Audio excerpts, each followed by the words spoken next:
In today's show, we're looking ahead to Monday's action in the NBA. Michael Bolton, he's embarrassed by my New Zealand accidental accent. Thanks, Josh. It's Michael Bolton here, and it's time for another episode of the Locked On Fantasy Basketball Podcast. Let's get to it. Let's get to it, indeed. You are Locked On Fantasy Basketball, your daily fantasy basketball podcast, part of the Locked On Podcast Network.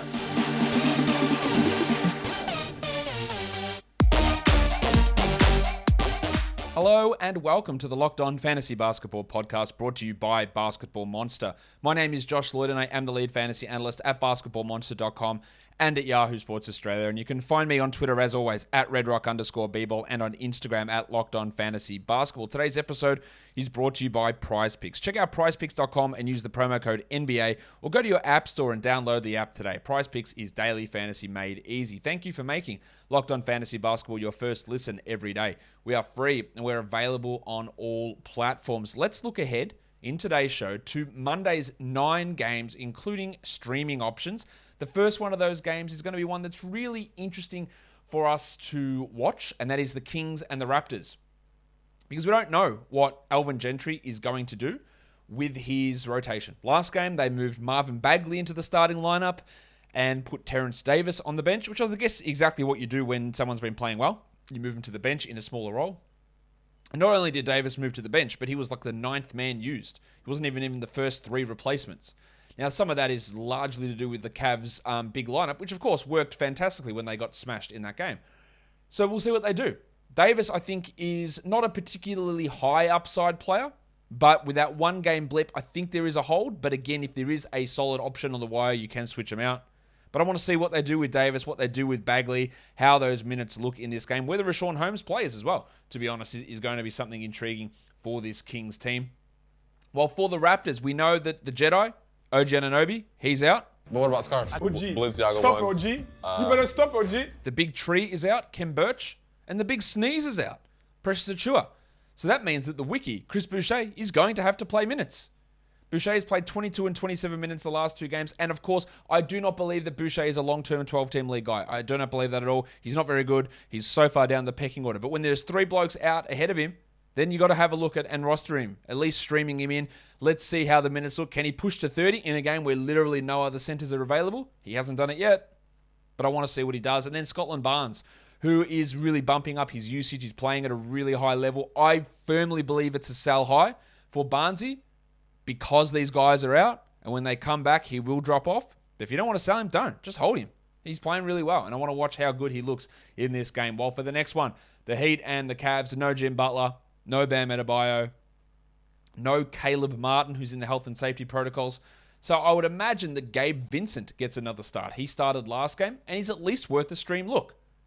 With all those guys out, he's going to get opportunities to shoot and to score and to pass, and that's pretty interesting. And then also the Undertaker, Dwayne Dedmon, whose minutes have been all over the shop. We saw 31, then 23, 24, 21, 13, which is a shitful run as a starter. And you go, all right, no point, drop him. And then, of course, the next game after that against the Bulls, he plays 29. And go, oh, that's really interesting. So what do I do with it now? In the end, he's just going to be a streaming sort of bloke who you can add. And there's going to be shit games. There's going to be good games. Let's see if it's a good one or if it's a shit one here against Cleveland. You would think, though, that the minutes will push up against this Cavs team. And they'll be pretty hard pressed to run too much KZ Okpala at center. Meaning Dedmon's minutes push up. Because Jarrett Allen is unbelievably a top 5 fantasy player over the last 2 weeks. High usage, 20 and 10 bloke, blocking shots, 70 plus from the field, 70 plus from the line. At some point, maybe, it's going to cool off. I don't know if it's in this one. While Isaac Okoro shot 70% from the field last time from Cleveland. Is he figuring it out? I'm not ready to say that at all, but I'm also ready to say I'm watching it to see whether there is a change in his game. Is he a 12-team league guy? No. 14? No. 16? Probably. But I want to see whether this little bump in form can be real. And I think that's going to be interesting. Originally, the Warriors-Pacers game, it was mentioned by Steve Kerr that he was going to rest Steph Curry. He is not going to do that anymore. They're going to play the full squad. Now, they have 2 back-to-backs this week, Monday, Tuesday, and then I think Thursday, Friday, or maybe it's Friday, Saturday. Regardless, they play 4 games in 2 sets of back-to-backs. So we want to watch Steph. Like, can he break the three-pointer record in this game? How much do they get to play him? Can they blow the Pacers out so they can rest some of their players? And then also Jordan Poole, who consistently is playing really, really well. It's going to be intriguing to see when they have to bench him to start Klay Thompson. Or do they just say, screw this shit, we're benching Kevon Looney and just playing small like 100% of the time? Poole's playing fantastically. He will lose a little bit when Klay returns, but I want to see how he looks here. Well, for the Pacers, Chris Duarte, wouldn't say he's grabbing his chance with both hands. Like, he's been fine. Like, he's okay. I think he is worth a 12-team league ad. But is his upside top 100? I'm not convinced that it is. And then also I want to watch Karis LeVert, who's playing better of late. Better does not mean good, but it means better. It means closer to good than where he was before. I think he is clearly... clearly is not the correct word. I think he is a 12-team league guy. Unclearly. Murkily. Because of how shitty his percentages have been for most of the year. But he is looking a little bit better at the moment, which really, we can't ask for much more than improvement. And we also can't ask for much more than having an understanding that modern TV, it's confusing. There's just so many things. We watch our live sport in one spot. We watch our on-demand shows in another spot. We watch highlights in another spot. And then we've got to go borrow old mate down the road. Got to go ask, hey, excuse me, sir, may I have one of your logins? That's embarrassing. No one wants to subject themselves to that. So I want to tell you about a way to get all the entertainment you love in one place like never before, and a great way to finally get your TV together. It's called Direct TV Stream, and it brings your live TV and on-demand favorites together like never before.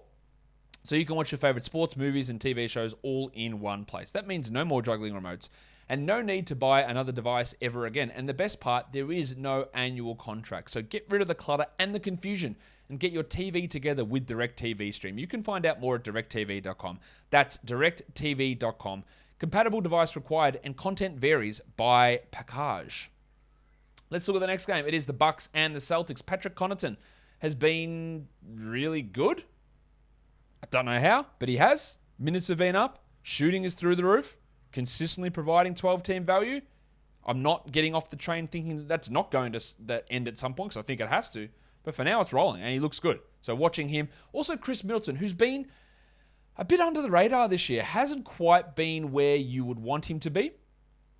Hasn't quite been performing at that same level of last year. I think he's still got it in him, but the percentages haven't quite been there. Well, for the Celtics, it looks like Jaylen Brown is going to return. JB, you've done it again. What will his minutes limit look like? How does that impact Marcus Smart and Dennis Schroeder? Still holding Smart, still holding Schroeder. Cautious about starting Jaylen Brown in a weekly league. I think there'll probably be minutes limit all week. Probably do start him, but it could be rough. But seeing how all that looks, how Brown looks, is he still going to be hampered by that hamstring? We hope not, but not ruling it out. The Rockets and the Hawks. No Jalen Green. No Kevin Porter again. So we're going to get the designer, Armani Brooks, playing some good minutes. Eric Gordon will return. He rested last game, and that did help someone like Brooks. But Brooks has played 34 minutes in 2 consecutive games. So how Brooks looks as anything more than a streamer, I think he is a streamer, but can he develop into anything more? I doubt it. And then also the delicate dancer, Alperen Şengün. It's a delicate dance in just 17 steps. Now, interestingly, Şengün was positively impacted by Gordon's absence last game, because Gordon going out means Tate pushes down the position more, and there were more minutes available for Şengün to play next to Wood. He took full advantage, going 15, 6, and 6 with 3 blocks, dominating stuff. Even though they started tie, Şengün was the option. I want to be surprised and say, you know what, guys, we're just going to start Şengün and Wood and play them both 30 plus a night. There is almost 0% chance of that happening, but every game I'm watching Şengün to see what the playing time looks like and to see when Stephen Silas will remove head from us and actually decide to play literally one of their best players decent minutes. I don't know if it's going to happen, but I'm watching to see if it does. While for the Atlanta Hawks, we know they're still going to be without DeAndre Hunter. We know they're going to be without Bogdan Bogdanovic. So watching the Italian cock, Dylan Gallinari. Hands off my cock! His playing time's up. He's putting up some okay numbers. The Hawks don't have that 2-game week anymore. So watching him is something that I'm paying attention to. While Trae Young continues to play at a really high level, and I just want to watch him for fun's sake. Can he keep that field goal percentage as high as it's been recently? That's probably the big thing that's held him back in the past. But at the moment, it's making him a first-round fantasy player. The Philadelphia 76ers and the Memphis Grizzlies. Tyrese Maxey, we're sort of seeing him settle in now to where his usage is and the efficiency is bouncing back a little bit. It is making him a 12-team league guy, but a back-end guy versus a top 50 player that he was earlier this season. And then also watching Matisse Thybulle. Thybulle started last game over Danny Green. Now, was that so that he could guard Steph Curry? Or was that a permanent change? If Thybulle's playing 30 a night, you do want him in 12-team leagues. If he's playing 22, he's only a streaming specialist for defensive stats. While for the Grizzlies, Des Bane. Love what Bano's doing. We know Dylan Brooks is back, but Bane is still maintaining value. We also don't know whether Jaren Jackson, Steven Adams, Brandon Clark, and Zaire Williams are going to play.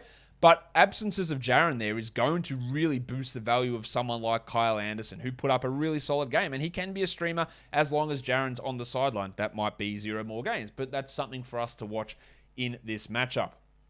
The Hornets and the Mavericks. We're expecting the Hornets to still be without the COVID group. That is LaMelo, Rozier, Plumlee, McDaniels, and Ish. We don't know whether PJ Washington and Nick Richards, the non-COVID illness group, whether they are going to return. James Bouknight went off last game. Big scoring night from Book. Can he do that with all those guys out? Well, he's going to get the opportunity to, so watching him to see whether that was a flash in the pan or if there could be some consistency. And then also seeing if PJ Washington returns, what his minutes role looks like. Does he start? Does Richards start? What does that mean for the God of Hammers, JT Thor? We know each other. He's a friend from work. And then for the Mavericks, they're not going to have Luka Doncic. He will be out for multiple games. So they're going to continue to start Reggie Bullock. Can Reggie Bullock do anything that makes me get interested in him in fantasy? Almost definitely not. But the opportunity is going to be there. While Willie Cauley-Stein, he could be out again with his personal issue. This is just like the Tyrell Terry personal issue that caused him to miss literally 5 months of last season and then get cut this year. I don't know what's happening with Cauley-Stein, but will Dwight Powell be able to push into larger minutes without Doncic there? That's something to watch. For the Wizards, the future MVP Kyle Kuzma is out, so Denny Avdia should get a start. Can he be anything more than a 14-team league guy? I think there is a possibility of it. So I want to watch to see how the minutes look for the Wizards. I wouldn't add Avdia in 12-team leagues, but streaming, sure. And then Montrezl Harrell, who, let's be fair, over the last month has been bad, like really bad. Minutes well down. Gafford outplaying him. Outside the top 200 over the last 2 weeks. Is he a drop? No, but I'm not precluding that. Like I could come back this time next week and say, yeah, just get rid of him. Like what's the point of this shit? 20 minutes a night, 7 points, 4 rebounds. There's no point. And then Tom Bryant. If Tom Bryant's replacing anyone, I think it's Harrell, not Gafford. That's just me personally. If I was running a team, that's what I'd do. Because I do somewhat value defense at the center position. And if you've got Bryant and Harrell as your center rotation, then you might as well tell defense to go and... Oh, fuck off. Hey, fuck off. For the Nuggets, JaMychal Green's dealing with an ankle injury. We know Michael Porter's out. So can we get big Zeke Naji minutes? I'm really watching what Naji's role is going to be. If he played 24 a night, there is 12-team streaming value there. While last game, they started Davon Reed. Yes, Davon Reed started because Will Barton was out with an illness. Now, is Barton going to miss again? We just don't know at this stage. We also don't know whether Austin Rivers will return from health and safety protocols. He hasn't played since 29th of November, so he's getting close to that time frame of being able to return. So what does that mean for Davon Reed? And in conjunction, Facu Campazzo, Marcus Howard, the big stiffy Bones Highland.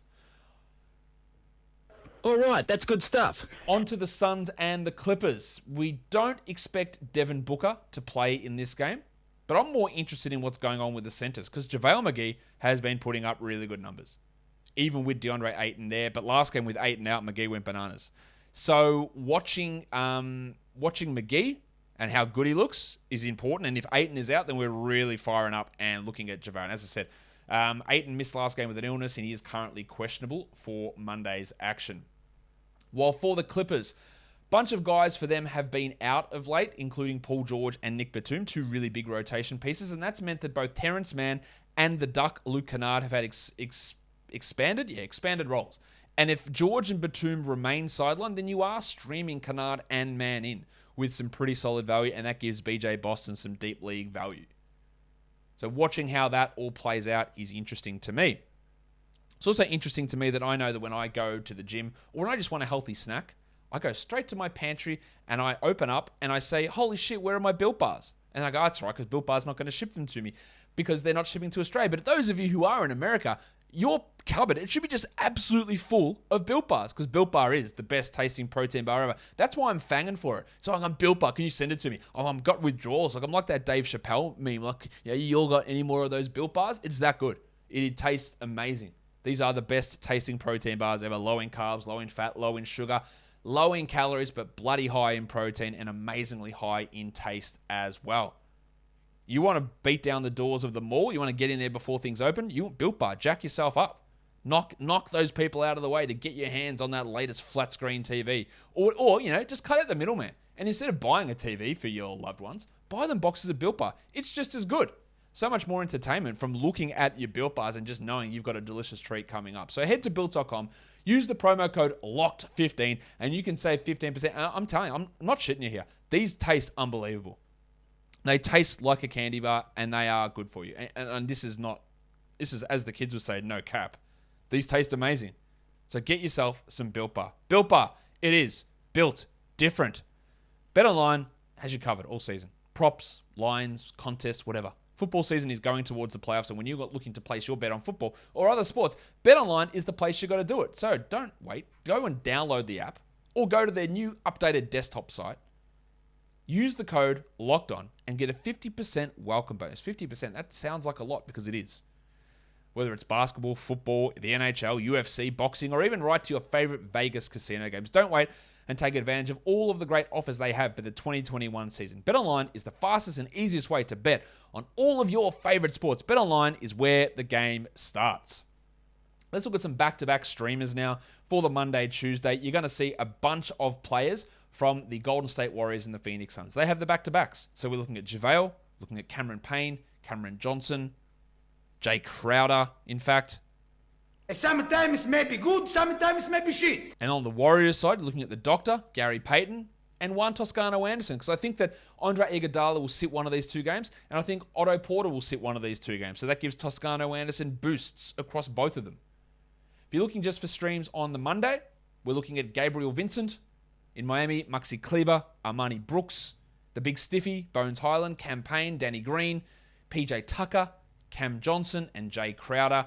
For deeper formats, these guys are all rostered in very, very smaller percentage of leagues. Gabe Vincent, Armani Brooks, Bones Highland, Cam Payne, Hull Neto, Denny Avdia, Georgie Hill, and Facu Campazzo.